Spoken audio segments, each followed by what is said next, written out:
कीर्तन, कीर्तन भक्ति। सबसे पहले तो कीर्तन का अर्थ समझे। कई लोगों के मन में कीर्तन भक्ति सुनते ही भाव आ जाता है कि महामंत्र का उच्चारण जब मृदंग के साथ, मंजीरे के साथ, उत्ताल उर्मियों में जब किया जाता है तो इसको कीर्तन कहा जाता है। या राधा कृष्ण युगल नाम का जब उद्घोष किया जाता है उसे कीर्तन कहा जाता है। वह भी कीर्तन है, पर कीर्तन का असली अर्थ क्या होता है? ठाकुर जी की कीर्ति का गान ही कीर्तन है। ठाकुर जी के यश का गान, लीला का गान, ये कथा ही कीर्तन है। हम क्या कर रहे हैं? अभी देखिए, ध्यान से सुनिएगा। हम क्या कर रहे हैं? कथा कर रहे हैं।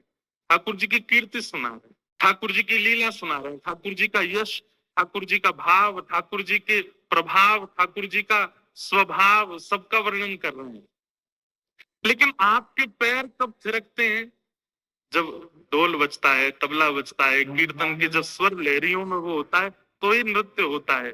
वास्तव में कभी कभी कथा सुनते सुनते नेत्र बंद हो जाए, रोम रोम पुलकित हो जाए, नेत्रों से अश्रु प्रवाह होने लग जाए और मुख से कोई स्वर नहीं निकले, पैर थिरक नहीं रहे हैं, लेकिन भुजाएं बिल्कुल जैसे मानो खड़ी हो जाएं और हृदय से ऐसा लगने लगे ये कथा सुनते सुनते ही मेरा मन नृत्य कर रहा है, रोम रोम पुलकित हो रहा है, वो असली नृत्य है। जहां कथा सुनते सुनते नृत्य हो जाए, जहां किसी वाद्य की आवश्यकता नहीं है, किसी स्वर की आवश्यकता नहीं है, केवल यश सुनते सुनते तन में हो जाए हृदय, वो कीर्तन।